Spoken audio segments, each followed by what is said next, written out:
Bueno, estamos en un encuentro nuevo de nuestro gremio, la UTPA, y nuestras charlas dibujadas.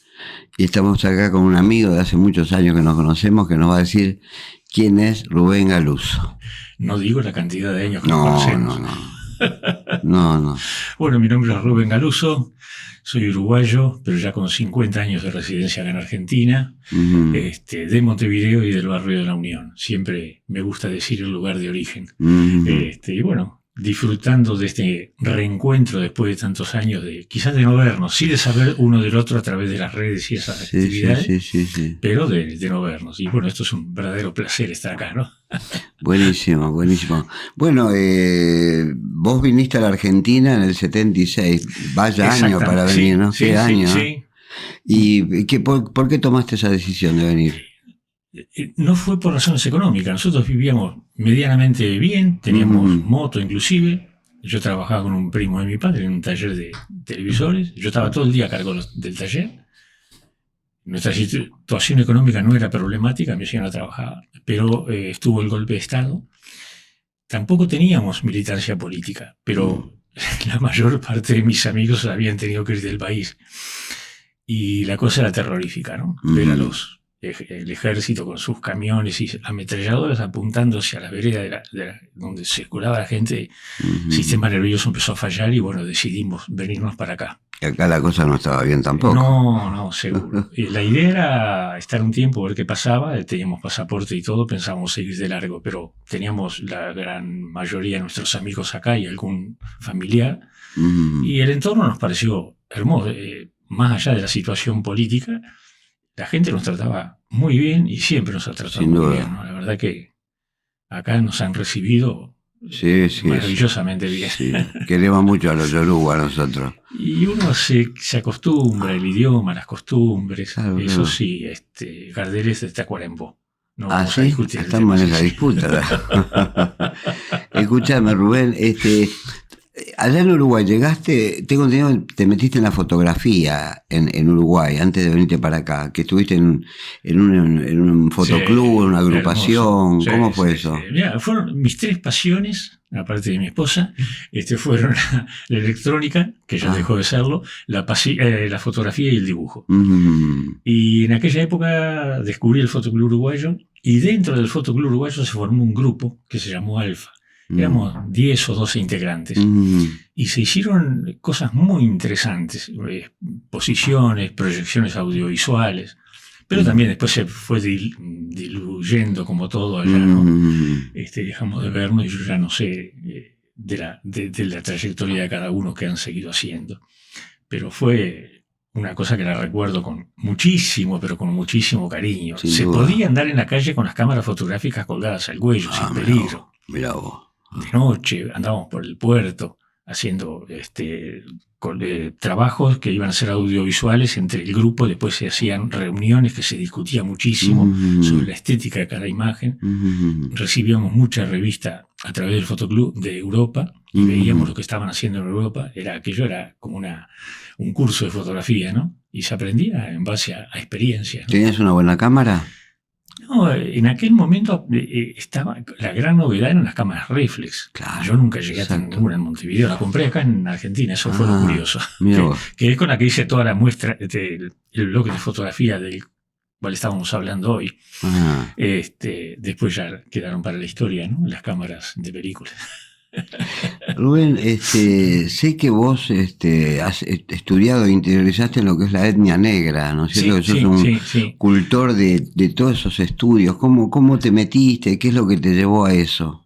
Eso es lo curioso, porque viviendo en Montevideo a mí no me interesaba ni el carnaval uruguayo y veía a los negros tocando el tambor en la calle, pero no era una cosa que me impactara. Fue acá en Buenos Aires cuando empezó a interesarme todo eso, descubrir el fenómeno de la murga uruguaya, disfrutar de su canto y sobre todo de la cultura negra, porque me di cuenta, había roto mi contacto con las editoriales pretendiendo publicar humor, y un buen día dije, bueno, me dedico a pintar y a dibujar para mí en mi casa.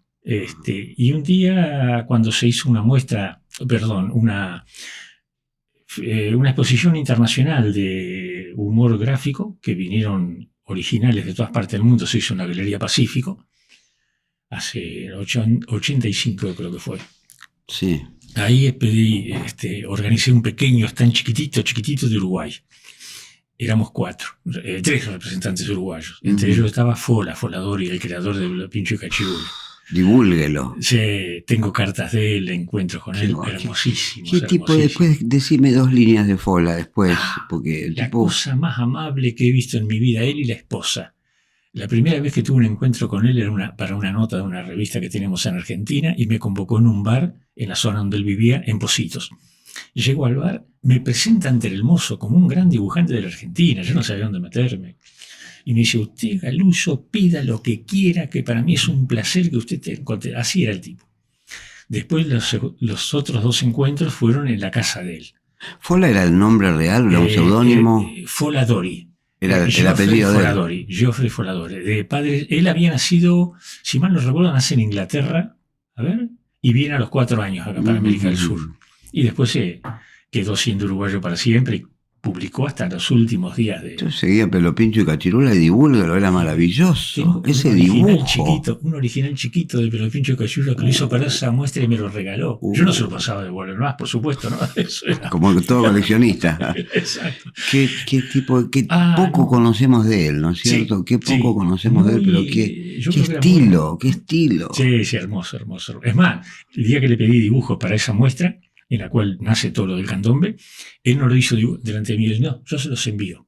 Y lo envió por una empresa particular a Buenos Aires allá en el año 85. La plata que le habrá salido no lo sé. Y bueno, retomando el tema inicial, éramos 3 dibujantes, donde bajo un letrero que decía dibujantes uruguayos o Uruguay, no me acuerdo bien.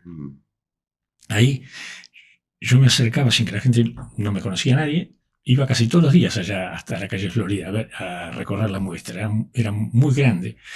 Y empecé a sentir una emoción increíble al ver el letrero de Uruguay y la gente que se paraba a ver, y eran uruguayos, la mayoría, o de acá, de Capital Federal. Y ahí dije, tengo que empezar a hacer algo que represente a mi país. Y me dio por la temática negra, siendo descendientes de esclavos, ¿no? Y muy maltratados y con mucho problema racista que había en aquel momento. El hombre es racista, vamos a ser honestos, en cualquier parte del mundo. Sí. Y se sigue habiendo racismo. Pero hoy ya han ocupado otros lugares, por suerte, ¿no? La colectividad. ¿Y la documentación cómo la tenías? ¿De bibliotecas de acá? ¿Cómo conseguías la documentación? Y siempre fui un comprador de libros de las mesas de saldos y de... acá mucho. Usados, sí. Había mucho acá. Después, sí, todo acá. Y después un par de amigos míos que estaban en el campo del periodismo, que ya conocían más que yo, me empezaron a recomendar autores. Y tuve la suerte de conocer a Páez Vilaró en un par de oportunidades, que siempre digo que es un caballero, más allá que él hiciera una gran promoción de su casa pueblo y todo. Él siempre tenía la palabra del candombe Uruguay al frente. Uruguay era él. Y eso yo lo respeto. Después conocí a Carámbula, el tío de Berugo Carámbula, que él era se había especializado en todo lo que era música americana y afro. No sabía lo que sabía ese hombre. Estuve en la casa de él, tuve la suerte de conocerlo, estar en la casa de él, y hay libros de él también que los tengo. Después Laura Ayestarán es un autor uruguayo, un musicólogo uruguao fundamental en Uruguay, tengo material de él. Me pasaba leyendo porque conociendo una cosa que yo no conocía casi. Ahora, y esto lo digo en crítica, son todos especialistas en candombe, todos saben.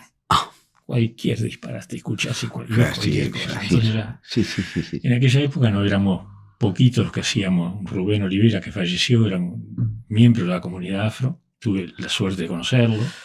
Gallosa, un apellido muy parecido al mío, también afro. Pintor, también muy modesto, muy, muy linda persona. Y yo, y bueno, Páez Vilaró y algún otro más que ahora no recuerdo, Bernaza creo que llamaban. Muy pocos pintores que iban. Figari laburó mucho. Figari...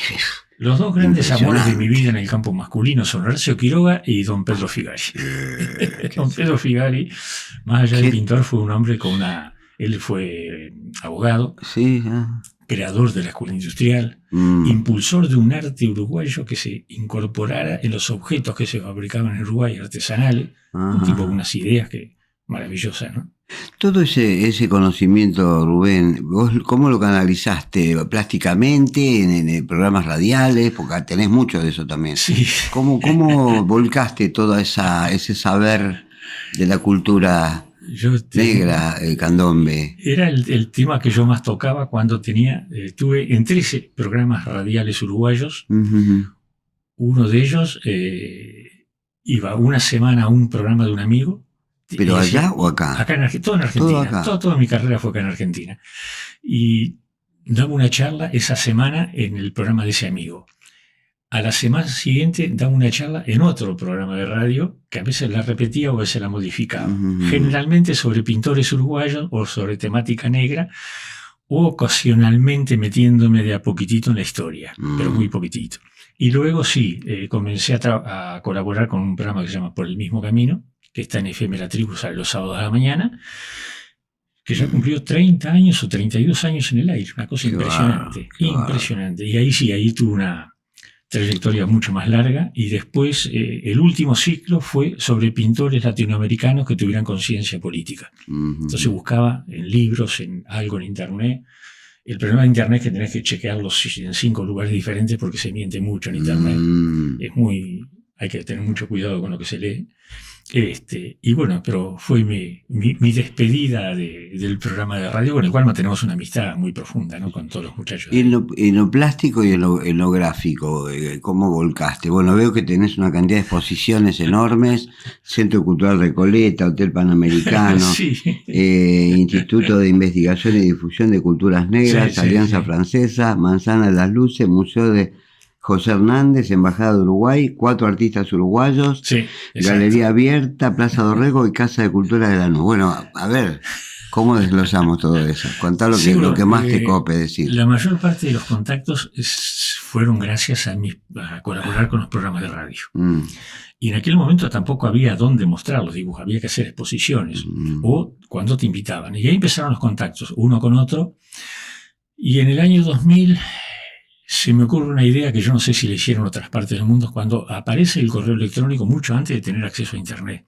Teníamos aquellos modem que parecían un serrucho, el ruido que hacían al conectarse, y era carísima la conexión. Bueno, contraté una empresa y yo tuve correo electrónico. No tenía a quién mandarle un correo electrónico. Bueno, nadie tenía. Y ahí se me ocurrió un día, digo, yo lo que voy a hacer, como no tengo espacio físico para mostrarme, ya estaba trabajando en la temática del candombe, digo, voy a hacer un invento a ver si funciona. Entonces preparaba, gracias a Photoshop, ¿no? Versión 4, era la 4ª versión que salía en el mundo de Photoshop. Ahí quedé, como les decía hoy, quedé alucinado con lo que se podía hacer en aquel momento. Después dejé todo eso. Y preparaba una imagen, una cosa así, le ponía un marco en el nombre del proyecto. Podemos ir viendo, Rubén. Bueno, sí. Estas son las pinturas que yo realizo. Estas son reproducciones. Esto vino mucho después. Y en aquel momento comencé a enviar a 20 direcciones de correo, nada más, las pinturas que yo hacía. Fue emocionante. Entonces, una vez por mes yo se enviaba a los que estaban suscritos a mi proyecto un correo con una imagen mía. Y bueno, después aparece Internet y entonces mejor dicho, en el 2000 se crea la muestra virtual y viajera. Muestra virtual porque no era real, era en forma electrónica, y viajera porque se distribuía a todas partes del mundo. Y sigue hasta hoy. El mes que viene cumplo 26 años con ese proyecto. Todos esos son escenas que vos tomaste de cosas que viviste, las imaginaste, los atuendos. Me documento mucho en fotografías que yo he tomado o que se consiguen de internet. Pero trato de representar no tanto la vestimenta moderna. Trato de irme más a los orígenes, porque hoy se hace mucho maquillaje, mucha estructura, demasiado dinero ahí en el medio de todo esto. Pero las llamadas de Montevideo, ¿son fieles a esa historia o se han ayornado, digamos? La parte oficial se ha convertido en un negocio turístico. Muchísimo maquillaje cuando el moreno no usaba maquillaje, ropas muy costosas, cada grupo lleva 40, 60 integrantes, hay mucho dinero por medio, las vedettes ya son contratadas, físicos esculturales, ya es más al estilo brasilero. Lo que vale y lo que sirve es,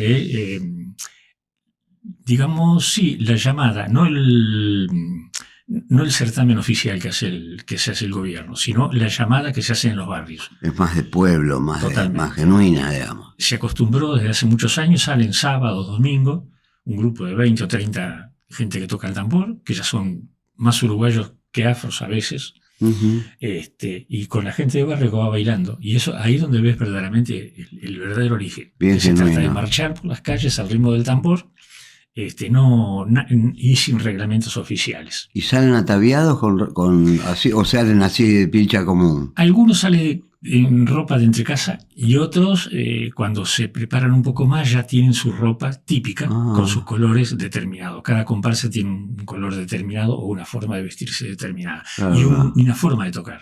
También existen 3 grandes grupos de música, del tocar el tambor, de acuerdo al barrio donde fue originario, ¿no? Los barrios de Montevideo donde se originó el candombe. Ahí hay una imagen de un profesor con unos chicos. ¿Qué es eso? ¿Un profesor dando clases a pibes? No, a botijas, como dicen ahí, ¿no? Eso. Esto está basado en la fotografía que yo tomé en blanco y negro hace más de 50 años en la casa de mi tío. Acá era la casa de un tío mío, padre de mis 6 primos, la única familia que me queda a mí. Y esto se había formado una murga de pibes, y el que está acá obviamente no está representado él, sino que representa a mi primo mayor, que hoy se jubiló de profesor de canto y de música. Impresionante. Y esta murga se hizo un concurso en un club de fútbol Cerro, y ganaron el primer premio, que eran 2 o 3 cajones de Coca-Cola, algo así, era el primer premio. O sea que esta murguita existió, yo la fotografié tal cual, y después armé el dibujo. La temática de tus muestras, de todos estos espacios, Recoleta, la Casa de Lanús, la Embajada, ¿todos son la misma temática o tomás otros temas? En aquel momento era temática negra, totalmente. Todo. Cuando nace la idea, después de que lo vamos a echar más adelante, del libro sobre los bichos, ahí empiezo a dibujar animales del campo uruguayo, pero empilchados, o vestidos, mejor dicho, para que lo entiendan, con ropas típicas del campo, ¿no? Bueno, este es acá quiero mostrar. Dale. Esto es en lo que estoy trabajando actualmente, una locura que me mandé, nueva, total, para tener una vida un poco más complicada, si no tiene gracia. Todos son desafíos. Exactamente. Bueno, y eso, contá un poco lo técnico de eso. Esto es una grabadora con corte láser, que corta con un diodo láser, corta la madera de 3 milímetros o hasta de 6 milímetros de espesor. Y entonces comprende hacer el dibujo original, en este caso, vectorizarlo a través de un programa que hace vector y mandárselo a la máquina. Y con mucha suerte que todo esté bien. Entonces voy haciendo los cortes de madera, corrigiendo, y luego armo. Son 1, 2, 3, 4 capas diferentes de madera, todas superpuestas. Y bueno, ahora estamos en hacer figuras más complicadas, total. Para hacer una... Escúchame, ¿qué usas? ¿Acrílico? Pintura acrílica. Fundamentalmente pintura acrílica, he incorporado un poco la acuarela, en el caso de los bichos, y el lápiz color, pastel seco. Claro. Pero el acrílico es lo que, no sé, lo hice toda mi vida. Qué bueno. Bueno, y acá esto del tambor y su mágico repique, ¿cómo es esto? Esta es la idea de hacer un libro. Pero, dado los momentos económicos lamentables, hacer un libro de 30 ilustraciones a color, papel e ilustración, después las páginas en blanco y negro, no daba el presupuesto. Entonces se me ocurrió hacer algo. Yo armo esta carpeta artesanalmente, la armo yo, me hacen esta lámina autoadhesiva, que la cual pego, el diseño es mío, el texto está puesto en la computadora, y entonces se comercializó, por suerte, con bastante acierto, y cada carpeta son 10 reproducciones, no sé si se alcanza a ver acá, 10 reproducciones, en las cuales va también un librito, donde yo explico tanto los orígenes de las imágenes como la técnica empleada, en el caso de utilizar textos de autores reconocidos, cito el libro donde se sacó hasta la página y el nombre del autor. Y cuando son atrevidamente escritas por mí, pongo mis iniciales. Para no. ¿Y eso cómo lo comercializás, lo difundís, cómo Mirá, lo mostrás? fue un poco a través de la web, que ahora me estoy volcando mucho a eso, pero si no, siempre en encuentros de uruguayos acá en Argentina, que se hace ni mucho, o se hacía ni mucho, y siempre me invitaban. Ajá. Entonces yo me iba, me había armado todo un sistema de caballetes, lo que fuera, y exponía. También se vendían láminas mucho más grandes que estas, ¿no? Y después, hace unos años, el gobierno de la ciudad hizo un proyecto que con la pandemia creo que se truncó después, que se llama, en el caso que me invitaron a mí, se llamó Buenos Aires invita a Uruguay o a Montevideo, y se cortaba desde la Casa Rosada hasta la 9 de julio, se cortaba toda Avenida de Mayo, y el gobierno de la ciudad ponía gazebos muy lindos, muy bien puestos. Yo me inscribí, también me llegó la invitación de parte del gobierno de la ciudad y de la embajada. Yo estaba justo al lado del stand de la embajada. Ese día fue el día más espectacular de mi vida. Desde que llegué hasta que me vine no di abasto de parar de vender y de hablar. ¿Todos compatriotas o había mucho argentino, de todo? A mí me gusta más que compren los que no son compatriotas. Claro. Muchísimo. Porque tenemos que aprender cosas que no sabemos. Exacto. Conocemos más del norte que de los vecinos, ¿viste? Sí. Eso es lo que jode. Bueno, acá en el porteño me ha comprado muchísimo. Y a veces gente, me acuerdo que una vuelta yo hice una ilustración sobre el tango, son dos parejas de tango, una pareja de tango de un señor grandote con una... ubicado en el 1930, más o menos, por la ropa, ¿no? Busqué mucha investigación. Y me acuerdo que unos chicos, una parejita colombiano, se lo llevaban para Colombia, la reproducción, porque estaban encantados por el tema de Gardel, Muerto allá y todo eso, ¿no? Así que fue muy interesante. Y esto, que no sé si lo viste. A ver. Una perrita llamada Libertad. Bueno, esto fue una idea que lo hice acá en Argentina cuando todavía Uruguay no había llegado al 1984, que fue cuando comienza la democracia, atada con palillos, pero democracia al fin. Sí, señor. Y en ese momento yo colaboraba también con grupos de uruguayos, siempre haciendo dibujos con otros nombres, obviamente. Y un día se me ocurre hacer una tira de un individuo que le regalan una perrita, porque la señora se viene para Buenos Aires, y él no sabe qué hacer con la perrita. Y entonces dice, en una de las tiras, dice, le voy a poner de nombre Libertad, así puedo gritar ese nombre a cada rato. Interesante. Y así nace la historia. La perrita es una perrita, no habla ni piensa como humano, es una perrita que hace cosas de perrita. Y entonces hice un montón de tiras que nunca se llegaron a publicar. Quedaron, y hará 4 años, digo, ¿por qué no me las imprimo yo? Tengo una impresora que usa tóner en vez de cartucho de tinta, solamente negro, pero te sale baratísimo. Sí. Y la armé, modifiqué todas las tiras en formato página, A5, y bueno, ya distribuí como 30 o 40 ejemplares gratuitamente. No, en las ferias de fanzines puede funcionar eso. En las ferias de fanzines tenemos en cuadritos gente que está en el tema, ¿viste? De los fanzines. Solitario, ese es el problema. Recién últimamente me estoy vinculando con el caso con Tuyo o con los muchachos que se reúnen en el Café Artigas. Sí. Muchachos, ¿no?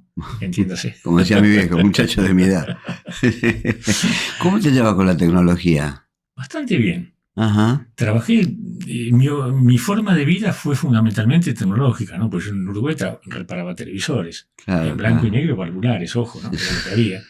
Después vine a Argentina, empezó la televisión color, Dios mío, radiograbadores, videocaseteras, radios, toda cosa que se enchufara y funcionara, yo la reparaba. Y en el laburo cotidiano, veo que sos bien analógico, papel, pincel, acrílico, algo de laburo de Photoshop y eso, tablet, poco y nada. ¿no? Sí, poco y nada. Después pasé de Photoshop, ya lo dejé de usar, después salí del lado oscuro de la fuerza y me fui al lado iluminado, que es Linux, el sistema operativo Linux, software libre, que es para charlar un día entero. No importa, es un sistema, vos no tenés que pagarle los derechos de autor a Windows, ni tener las limitaciones de programas. Obviamente que los que crean esos programas quieren recibir alguna donación o colaboración, cosa que en este momento a nosotros desde Argentina se nos complica porque el dólar es un poquito caro y el euro más. Sí, claro. Y comencé a usar en el año, ya hace 2011, como 15 años que estoy directamente con software libre, no utilizo Windows, conozco casi todos los programas de pintura digital, los he probado. Tengo una tableta. La primera se me prendió fuego el lápiz, la tuve que renovar, pobre. Compré otra.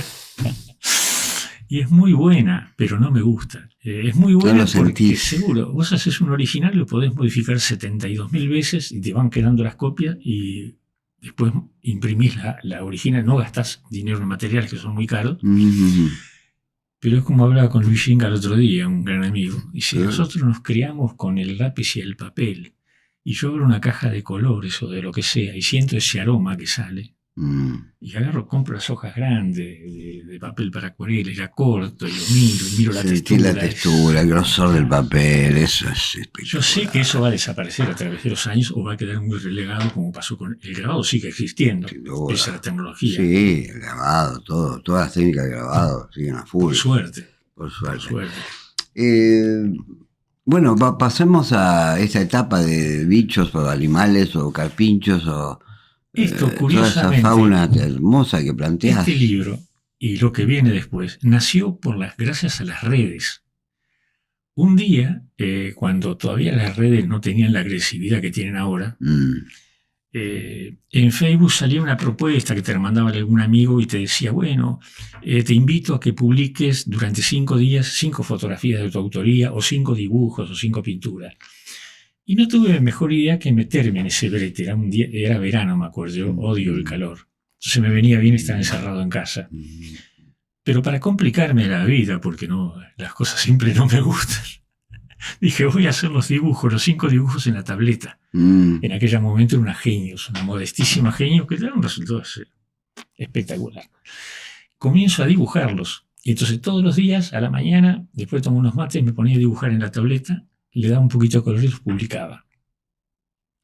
Y ahí salieron 2 que eran importantes, que era el ñandú, que ese lo publiqué en blanco y negro, que estaba con un chiripá, bota de postre, talero. Siempre me gustó la temática campera, muchísimo, y tengo bastante documentación sobre el tema.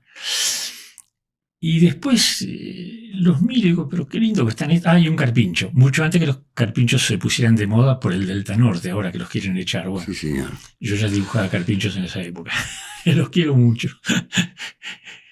Y me gustó la idea, tuvo mucha aceptación por parte de la gente. Y entonces un día vuelvo a dibujar ese material, pero ya en físico, en papel. Y convoco a este querido amigo Paulino Pereira, que él escribe, también es uruguayo. Le digo, che, Paulino, vamos a juntarnos en la tribu, en la radio, y charlamos un poco porque te quiero mostrar una idea que tengo. Entonces le llevé los bocetos y algunos terminados de los bichos camperos. Como a él le gusta, él escribe al estilo campero. Claro. Nos pusimos de acuerdo, digo, bueno, empecé a enviarme un cuento que no sea más de una página 4, para que sean cuentos cortitos, que aparte es la especialidad de los autores uruguayos, el cuento corto, ojo. Es una Galeano es un ejemplo, quizás. Sí, era así, los textos cortitos. Tremendo. Tengo todita la colección de Galeano. Galeano era maravilloso. Todo. Y entonces el gaucho viejo se me entusiasmó y me empezó a mandar dibujos. Después nos agarra, fue antes de la pandemia, creo, todo eso. Sí, antes de la pandemia. Y bueno, empezó a nacer el proyecto. Era complicado porque este es el libro, el trabajo final. ¿Ves la calidad de la impresión, lo que es? Tremendo. Acá están todos los trabajos que están incluidos en el libro. Esto fue idea de mi amigo Paulino, de poner todos en la contratapa, en la retiración.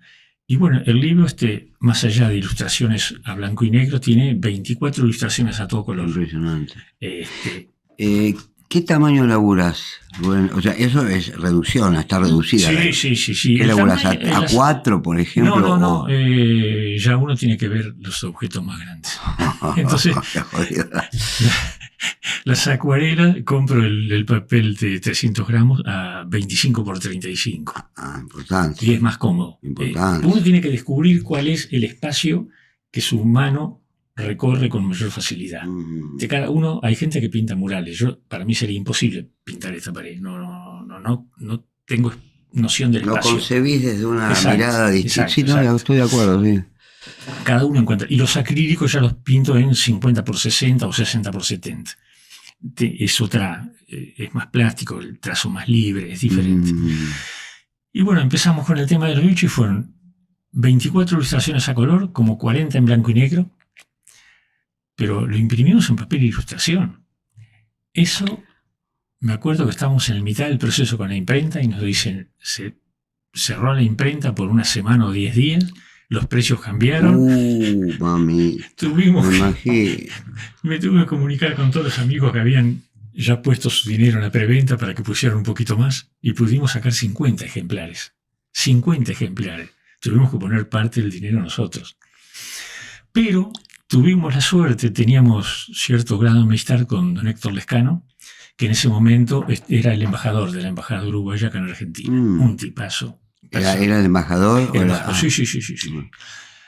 Y él iba a las exposiciones que nosotros estábamos en los eventos. Él siempre estaba en cuerpo presente, él y la cónsul estaban presentes en cuanto acto de uruguayo hubiera. Una cosa impresionante, cosa que otros no lo han hecho. Y no iba una visita formal, iba y se quedaba en cada uno de los puestos, charlaba con nosotros, a mí me compró varias láminas, la cónsul también, y nos conocían, a Paulino y a mí. Y un buen día le llevamos el proyecto, la prueba de impresión del libro, y nos atiende Diego Pelufo, que en ese momento era un gran amigo de don Héctor Lescano, y él era ministro de la embajada, uno de los tantos ministros. Cuando vio las pruebas de imprenta en tamaño grande, se enloqueció. Dice, le tengo que montar esto a don Héctor. Se fue abajo, al piso de abajo, que estaba el embajador. Al rato viene, dice, don Héctor quiere que trabajemos en conjunto y hagamos 500 copias de estos ejemplares. Acá dice, con el auspicio de la Embajada de la República Oriental de Uruguay en Argentina. El prólogo está escrito por el embajador, con don Héctor Lescano. Otra cosa que le podemos pedir a la vida. ¿Qué más? Pero ¿qué es una locura, hermano? ¿Y qué año estamos hablando? Esto fue, espera que yo soy para las fechas, el nombre de mis obras y el tamaño de las mismas soy un desastre.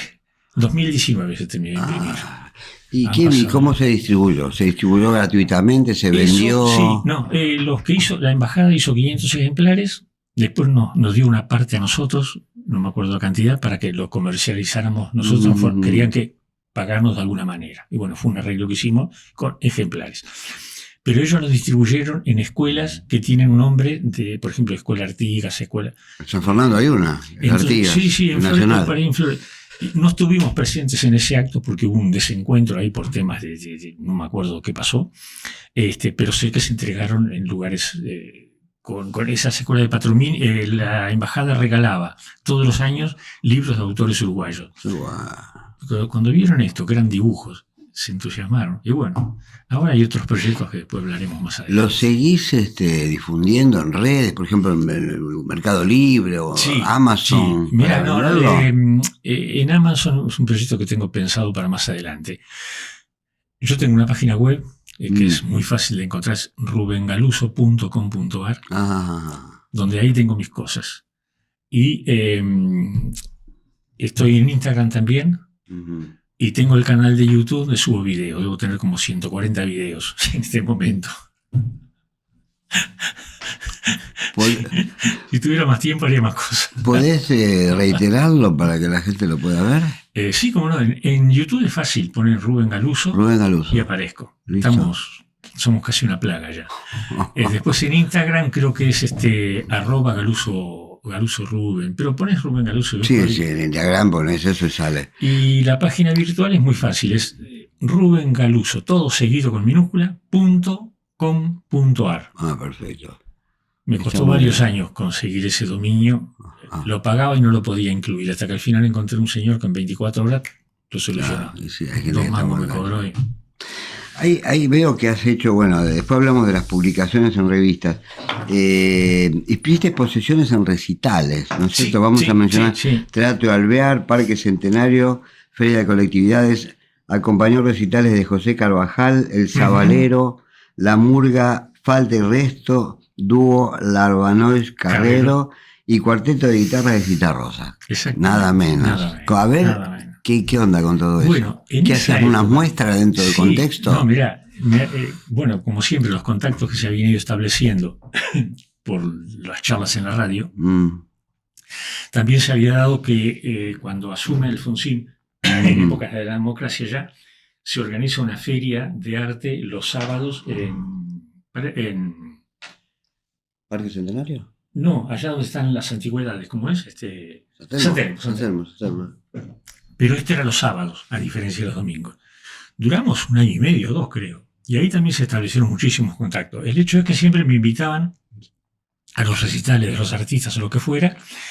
Y gracias al programa de radio habíamos arreglado con autorización de los que organizaban los espectáculos que yo me pusiera en el hall del teatro con mi muestra de pintura. Pero yo llevaba los originales. Había inventado lo que yo llamaba los ultralivianos, que eran caballetes hechos en unas varillitas de madera muy livianas, que cada uno soportaba 2 obras enmarcadas. Yo llevaba 10 o 15 originales. Empaquetar los caballetes, empaquetar las obras, conseguir un taxi, irme al lugar un rato antes a armar todo. Yo sabía que en 30 minutos tenía armada la muestra. Y distribuía folletos. Terminaba el espectáculo, la gente veía las obras cuando entraba el espectáculo y cuando salía. Mientras tanto, nada. Pero tenía un costo, un riesgo de transportar las obras, porque uno sabía que te iba a pasar en la calle con 10 o 15 originales. ¿Y las horas que estás ahí? ¿El tiempo? El tiempo y el dinero, porque era todo taxi. Claro. Marcos, todo. Hasta que un día yo miraba a un amigo mío que organizaba espectáculos y tenía una mesa grande como esta, llena de cassette y de CD. Y digo, ¿por qué si los músicos venden 1000 veces su tema musical, un artista no lo puede hacer? Yo no sabía si en ese momento en el mundo alguien lo hacía. Un buen día preparo 10 ilustraciones que en aquel momento se hacía como fotocopia a color. Iba recorriendo lugares hasta que encontraba uno que me las hacía bien. Esto ya es otro trabajo. Sí. Llevo 10 fotocopias montadas en cartón y no llevo ningún original. Era un espectáculo de la hamburguesa, falta y resto. Las vendí todas. Cuando llego a casa, Graciela estaba con una gripe que no se podía ni mover, estaba en cama. Y dice, ¿cómo te fue? Digo, bien, bárbaro, vendí todo. No me bromes, me dice. Sí, porque vendí el laburo tremendo, impresionante. Después llegué a ser un caballete que se armaba y desarmaba, pero tenía la altura mía y 2 metros de largo. Ponía 30 o 40 reproducciones tamaño A3. Que es 31 por 42 centímetros, se vendían como agua. ¿Laburabas en vivo? ¿Hacías algo en vivo o solo mostrando? No, me cuesta una barbaridad eso. Claro. Sí, viste, te sentís mirado, de pronto haces una raya mal y me están mirando, no podés corregir. Yo admiro a la gente que puede trabajar. Sí, bueno, Luis Singa, que vos lo mencionaste, que labura en eventos, maestro. Pues ya lo creo que sí. Sí. No digamos que es un gran dibujante, pues se va a agrandar. Después no lo banca nadie a Luis, no lo banca nadie. Escúchame, y bueno, veo el cuarteto de guitarra de Citarrosa, aquí es todo una cosa impresionante. Todo, o sea, en los shows vos mostrabas tu obra. Yo estaba en el hall de entrada y después empezó con las reproducciones, después ya no llevaba más originales. Y después, bueno, estos son, ¿ves? A ver, wow. Estas son reproducciones tamaño A4. Más chicas que las originales, porque resultaban más prácticas de llevar y la gente compraba más. Esto es parte del libro, ¿no es cierto? ¿Cómo? Es del libro, parte del libro. Sí. Claro que sí. Son todas acuarelas, lápiz color, me gusta mucho. Todo acrílico, pero veo que hay algo de lápiz ahí, acá hay un fondo de lápiz. Los bichos, por ejemplo. Acá hay lápiz, una texturita, ¿no? Exactamente. A verlo. Toda la serie de los bichos es acuarela y lápiz color.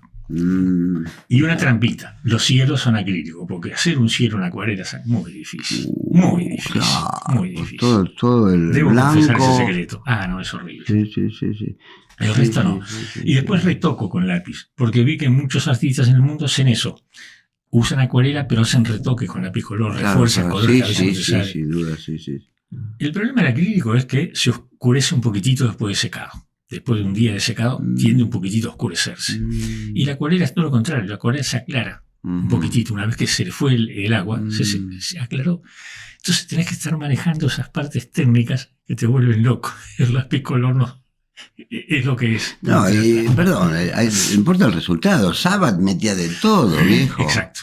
Y el resultado, y bueno, ¿y cuál es el problema? Mantener el purismo de la acuarela, el purismo del lápiz. Importa. Veo que, bueno, hiciste producciones de micros radiales Medio Mundo, que yo tuve la suerte de conocerlo cuando estuve en Montevideo en el año 71, el conventillo Medio Mundo. Mirá. Y por el mismo camino. ¿Qué, lo hacías dentro del conventillo, el programa? ¿Cómo era? No. El conventillo estaba en Uruguay. Sí, señor. Y fue destruido, se echaron a todas las familias negras en la época de la dictadura. Porque decían que estaban en malas condiciones, ¿no? Pasaron la exposición a un edificio de la Gran 7. Era negocio. Y había que sacarse a toda esa gente pobre del centro de la ciudad, ¿no? Todo eso, bueno, yo lo visité. Bueno, yo estuve una sola vez en el conventillo del Medio Mundo, en el año 65. Yo estuve en Bellas Artes de Uruguay un año, después me fui. Y la teoría, Bellas Artes lo hizo y yo no cometí el error de no anotarme, pintar el Medio Mundo por adentro, las paredes, las puertas, todo, darle colores. Y la calle del Medio Mundo.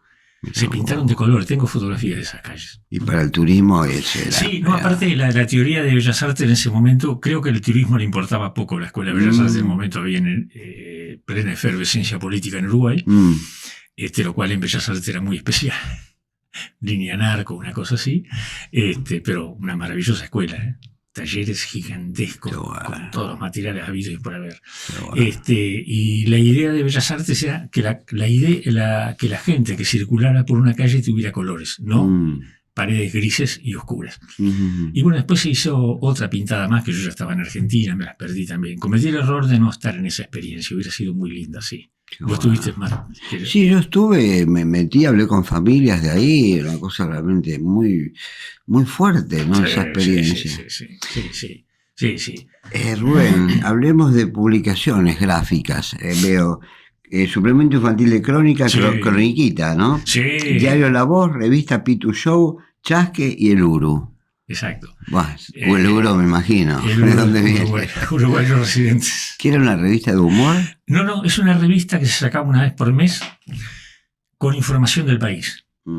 Hasta hace poco la estábamos haciendo, pero después seguro empiezan los problemas de la pandemia, distribución de la revista, era muy difícil distribuirla, se podía distribuir, hacer pequeños tirajes. ¿Viste lo que es distribuir una revista acá?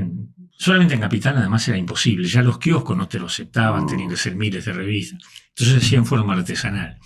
Y la revista la hacíamos con un amigo, le hacía toda la parte de diseño y me decía, mira, necesitamos la tapa, Leo Piccinino es un gran amigo aparte, y generalmente yo les dibujaba la tapa, a veces, o reproducciones mías, o armaba tapas con otras cosas, y a veces alguna ilustración de narraciones o de cuentos.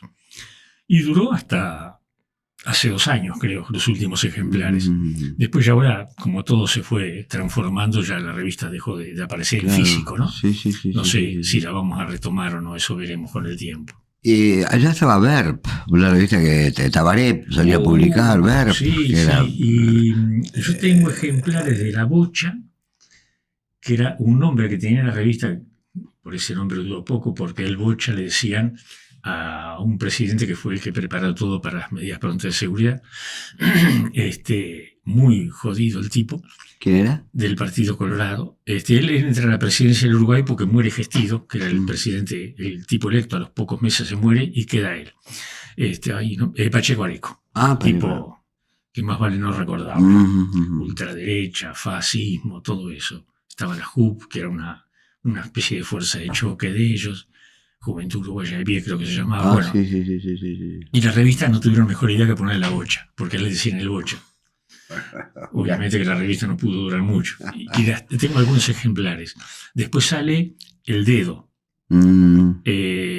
Dedito para arriba, dedito para abajo. Lo recuerdo, sí. Creo que tengo casi todos los ejemplares del Dedo. Y ahí publicaban, yo las recibía acá en Argentina. Hacía que me las trajeran de cualquier manera. Con cualquiera que viniera que me trajera ejemplares de la revista. Sí. Después El Dedo es la que fue prohibida. Y sale después por muchos años Guambia. Claro. Y ahí publicaban toda esta gente peligrosa, ¿viste? Como Tabaré y toda esa gente. Verb viene después. No sé en qué época salió. Yo la recuerdo. Verb era una onomatopeya que usaba Tabaré. Dibujaba esos bichos adentro de los intestinos y todo eso. Qué creatividad. O sea que nunca lo pude conocer personalmente. Nunca. Estuvimos en Canelones haciendo en Pan de Azúcar, haciendo murales. Con el Taba, con Parisi, con Rep, con Penny. Estuvimos haciendo murales en el Pan de Azúcar. Hace años, en los 80. Yo ahí me había retirado de todo el ambiente del dibujo humorístico y todo eso, estaba concentrado en aprender a pintar y a talleres con modelo vivo y todo eso. MEBA, Mutual de Egresados de Bellas Artes de la Constitución, ahí fui mucho tiempo. Después fui a Estímulo, después fui con Maestro Di Bruno en Moreno. En Morón, Bernardo. Di Bruno lo quise, lo sigo queriendo, aunque él no está, pero... Un tipo tremendo. Sí. Rubén, bueno, pero hiciste humor gráfico en Croniquita, en el diario La Voz. Sí, en La Voz, todos los días publicaba. Mazzaroli publicaba la tira del gaucho ¿Orquídeo? No, otra serie, como es la de que lo matan después. No me sé el nombre ahora. Bueno, la parte inferior de la última página del diario era la tira de Moreira. Juan Moreira. Claro, sí. Y arriba publicaba yo y otro dibujante al cual no conocí nunca. Casi todos los días publicaban. Y pagaban, ¿eh? Sí. Crónica también. Tuvo Silencio, creo que estaba en Croniquita, ¿no? Puede ser, bueno, Silencio estaba en todos lados. En todos lados. Cuánta gente. Re loco, pero divino. Cuánta gente. Sí. Bueno, ilustraciones, Rubén, porque hay un caudal de laburo enorme. Bueno, Bichos, acá ellos y nosotros, y después el libro digital El Tambor y su mágico repique. Exacto, es la carpeta, por acá. La carpeta que yo mostré ahora. Exacto, claro. Nace porque yo ya tuve que aprender a diagramar un libro, cosa que no se lo recomiendo a nadie porque es complicadísimo. Este libro lo hice yo. No me siento orgulloso porque como diseño interior creo que se podría haber hecho mucho mejor, pero tenemos que tener en cuenta el coste de todo también. Está bueno. Y hice el diseño completo de El Tambor y su mágico repique. Y ahí me di cuenta que era imposible imprimirlo ya en esta característica, y menos venderlos. Es muy difícil de vender en forma personal que no vaya a librerías un libro.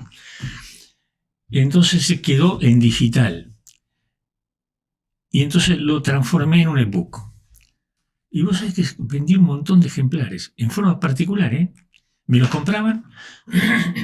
Así en boca, directo. De boca en boca, publicidad en la radio, Por el Mismo Camino, el grupo de un montón de lugares, la página web y todo eso que yo publicaba siempre, y se vendían, pero con una característica, porque nada puede ser simple en mis manos, siempre tiene que ser algo complicado. Nacimos para sufrir. ¿Qué hice? Algo que creo que no lo hace nadie. En la tercera página, que estaba en blanco, del ebook, libro digital, iba de puño y letra y en tinta azul una dedicatoria a la persona que no compraba con su nombre y mi firma. Era un trabajo, a veces estaba 4 o 5 horas firmando, porque me compraban a veces, de repente me vendían pedido de 10 libros. Pasaba una tarde buscando dedicatorias, qué decirle y firmarlo. Y ponerlo en formato, vos lo veías, era como una página a color. El texto, creo que nadie lo ha hecho eso, me parece. Es una locura mía, ¿no? Pero bueno, ahí estamos. Yo quisiera decir algo rápidamente. ¿Cuánto que nació el Uruguay en arte? Bueno, que mencionamos a Figario, Torres Agüero, pero en humor, toda la generación de los llamados los uruguayos, Palter, Almada, D'Angelo, Redondo. Todos vinieron para acá, sí. ¿Cuánto nos dio esa gente? Todo, sí. Qué humor. Siempre fue la gran vitrina Buenos Aires, ¿no? Qué referencia del humor televisivo, por Dios, sí, tremendo. Tremendo. Bueno, en el campo de la plástica, Figari hace su primera muestra con repercusión acá en Argentina. Y en Uruguay no le querían comprar ni un cuadro. La propia gente del gobierno, él se enojaba por eso. Él vive un tiempo acá y acá comienza a hacer sus primeras exposiciones. Después se fue para Francia, creo. Y después vuelve otra vez a Uruguay y ahí ya era un señor. Pero no, en el campo del humor, sí. La literatura, Benedetti, Galeano. Sí, bueno, Rubén, hay una pregunta que siempre le hago a los entrevistados. No es la de Gisbert, ¿eh? ¿Te acuerdas? Está bueno, sí. Como dijo un día el maestro Alfredo Bravo, le dice, no me acuerdo de la última, ¿querés que me acuerde de la primera? ¡Qué bueno! Me acuerdo. No, que vos, desde el punto de vista ético, ¿qué es lo que no harías en nuestra profesión? Es decir, no cuenten conmigo para esto. Sí. Yo esto no lo hago. Bueno, reírme o hacer chistes sobre las discapacidades, eso es condición sine qua non. Tampoco me gusta tocar el tema de la homosexualidad. Respeto enormemente. Y lo que menos sí lo haría, ni aunque me estuvieran matando, es trabajar para grupos fascistas, de ultraderecha, llámese libertario si se quiere, tengo que aportar mi granito de arena. Son 3 temas que no tocaría jamás. El resto no importa, que venga lo que sea. Gracias, Rubén.